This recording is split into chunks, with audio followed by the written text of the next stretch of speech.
Good morning, gang. Happy Tuesday morning. So I'm going to start out with a question for you here this morning, and I want you to honestly answer this. Don't puff up your chest and say, I don't know. Can you be bought? What is your price for freedom? What would it take for you to give it up? Everybody's got one. I hate to tell you this. Everybody's got a price, okay? Maybe it's financial. Maybe it's your life. Would you give up your family? Would you give up your wife, your husband, your kids for your freedom? Think about that, okay?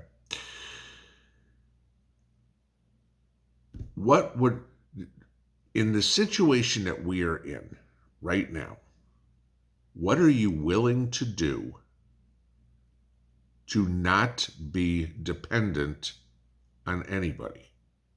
What would it take? Okay. Maybe you need financial resources. Maybe you have something of value that you could sell. But what are you giving up for that? Now, maybe it's giving up something of value to get something that's more value for you. That's a possibility. Okay. Life is a whole game the entire time we are on Earth. Life is trade-offs. We trade 40 hours a week so we can get money, so we can buy food or buy a car or buy a house or put our kids through college or whatever. Everything in life is a trade-off. What are you willing to trade? How far would you go? There's a story I read this morning about people in California, okay, near Travis Air Force Base. If you guys don't know where that is, it's northeast of San Francisco, southwest of Sacramento. It's about equidistance between the two. Okay. And there's a group of Silicon Valley investors who quietly, over the last 5 years or so, I mean, these are bigger names in the tech industry, have purchased about 52,000 acres with their intent of building a new city. Gee, could you say 15-minute city? Okay. Just to give you this is how long it's been going on. I told you about Larry Ellison and his island in Hawaii, and that's what he wants to do. What do these guys want to do? Same thing. They'll be the one sitting on the mountaintop. You'll be the one slaving down in the fields to provide the king and his castle the feast that he's going to have this evening. And people'd say, no, never happened to me. Okay, well, there wasn't just 52,000 acres conveniently for sale there. These were properties that people owned, and whether they were farmers or ranchers or had a winery or God knows what, okay? These people sold their property. What did these billionaires go in and do? Well, they knocked on the door, said, hi, is your property for sale? No. What if we gave you 3 times what it's worth? What if we gave you 4 times what it's worth? And eventually, people had a price, and they were willing to sell what they had. Okay.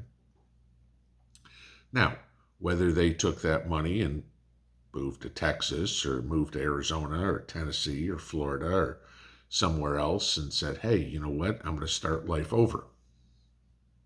It's a possibility.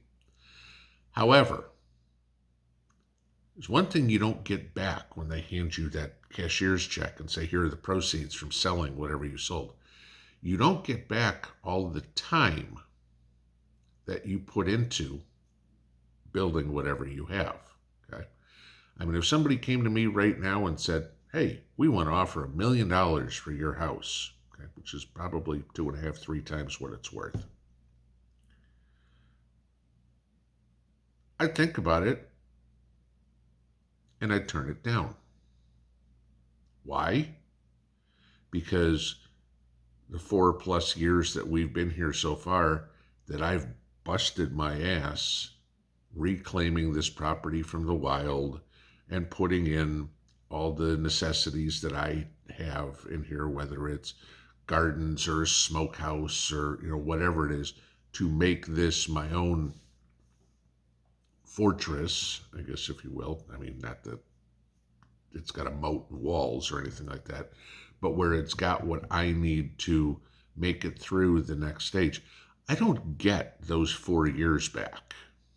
Okay. So now, instead of going in and starting doing all that work when I'm 53, I've got to do all that work when I'm 57. If it takes 4 years again, that means I'm 61. And as much as we all know, we slow down as we get older, okay? We don't quite have the stamina that we had when we were in our 20s or our 30s. Just takes us a little bit longer to do anything. What's your price? What's your price for freedom? How dependent are you? Okay?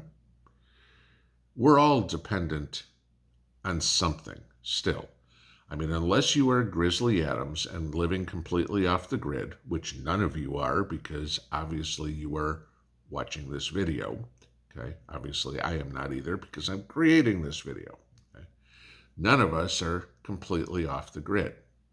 We still have most of us, 99% of us probably that are watching this, have electricity that is provided to us by an electric company. All of us have some sort of internet provider, whether it's cable internet or fiber optic, or whether you're just using cell phone data or whatever. You're still connected to society, right? You still use US dollars. You still use currency. I talked about debanking yesterday. Could you guys be debanked?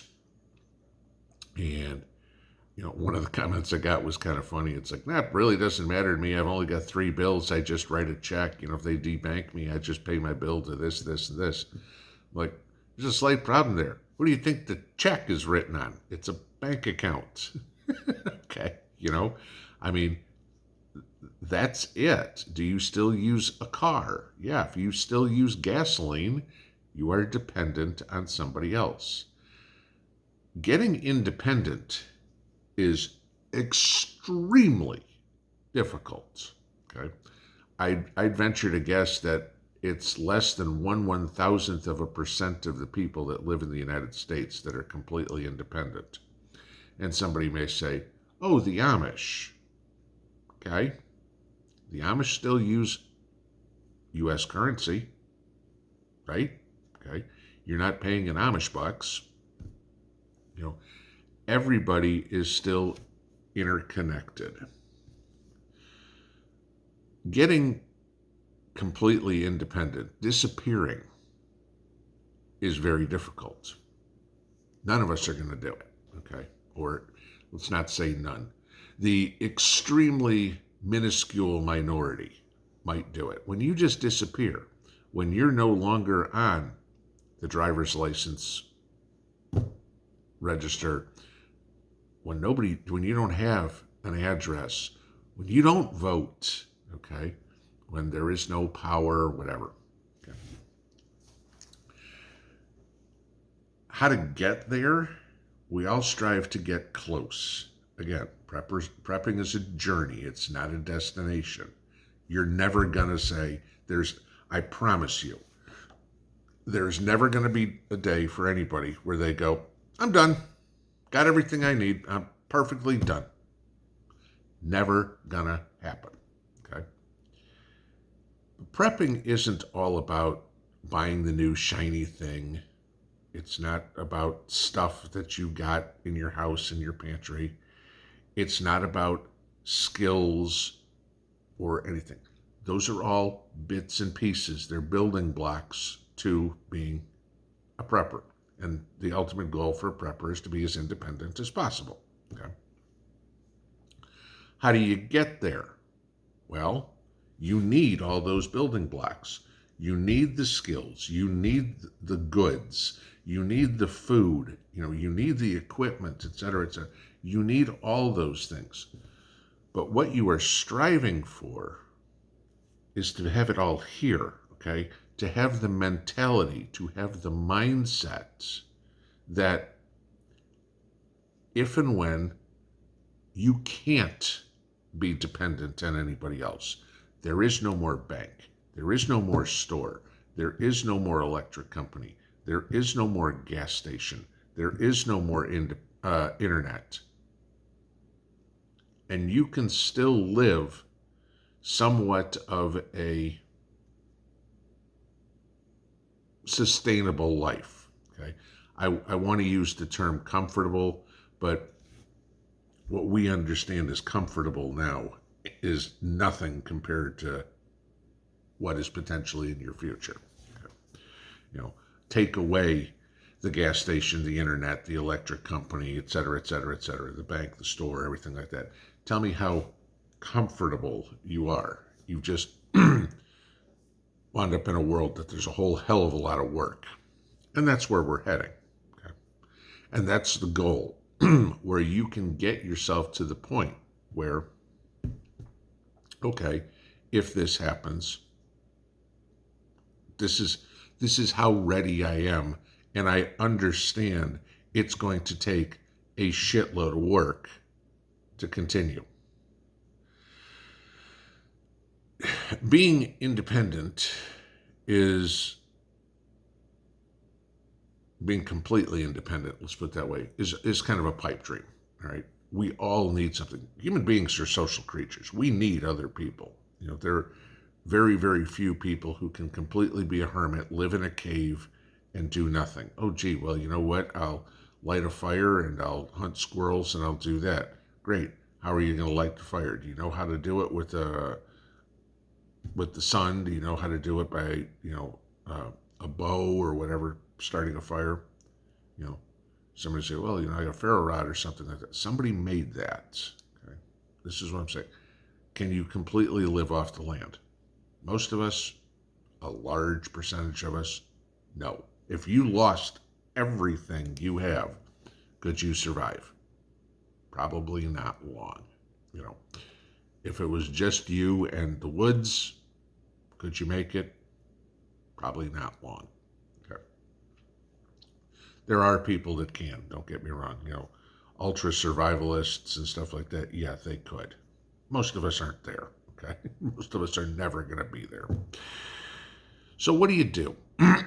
Well, this question has come up. We talk about real estate all the time. It's like you got to have somewhere to go, because that apartment complex you're in, right? Well, if you're not dependent on anybody, you're dependent on that apartment complex to be there. You call the maintenance guy to fix the heater or whatever. That ain't happening anymore. Okay? Nobody's fixing it. It's now going to be a standalone building where you're right on top of a whole bunch of other people, none of whom are going to have your best interest in mind. The only ones that can do that is you. So we get into real estate all the time, and this is an interesting one. A lot of people all over the place. You're hearing the housing market's going to crash. The housing market's going to crash. Yeah, I agree. Okay. Here's the catch. Are you looking to buy a house? If you're not, then you don't care. If you already got your house, you're fine. If you are looking for a house, well, now you have a conundrum. Do I buy now with high interest rates and high home prices? Or do I wait for the housing market to crash? Okay.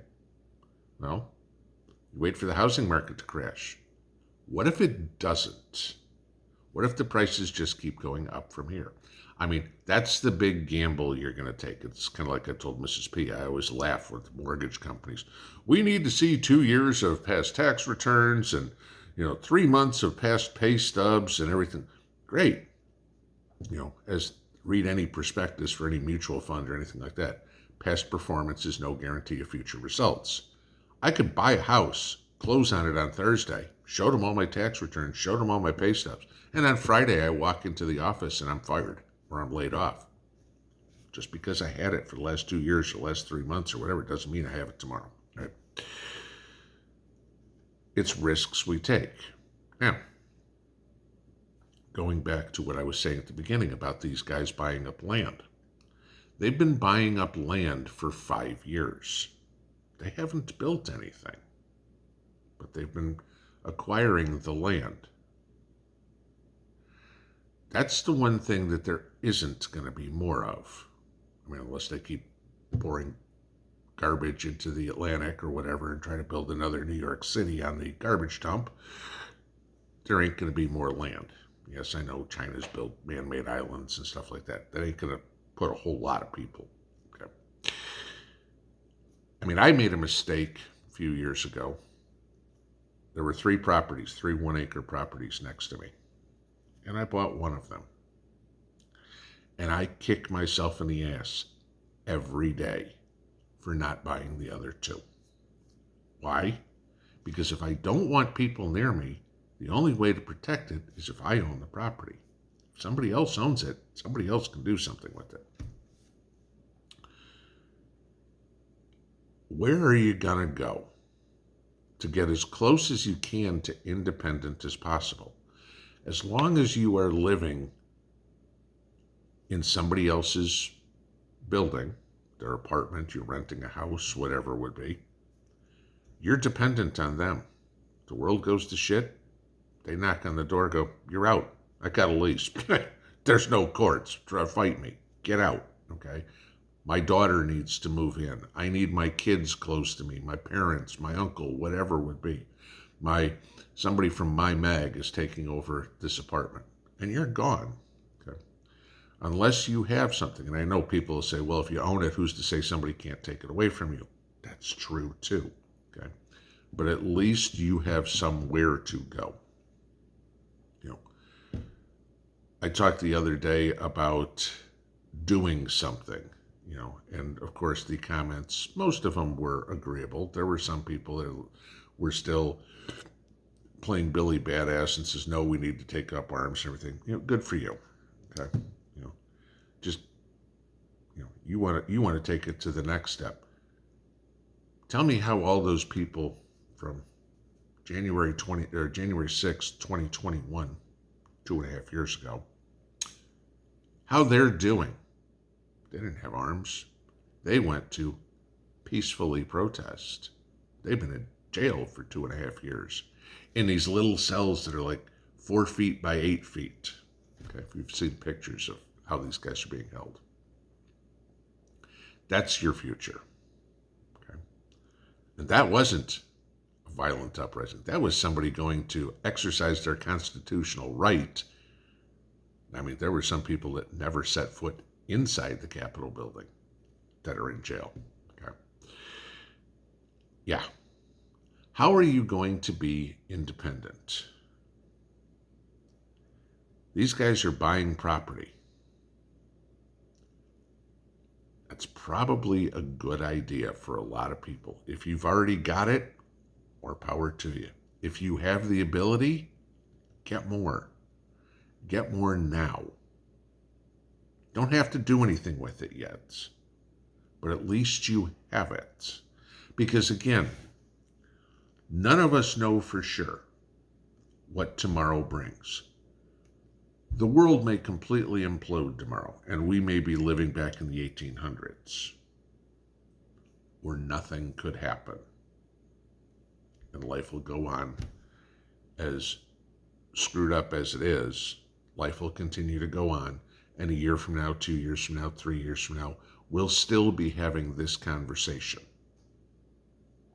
Still on the internet, still with the lights on, still with Walmart open, and still driving our car to get there.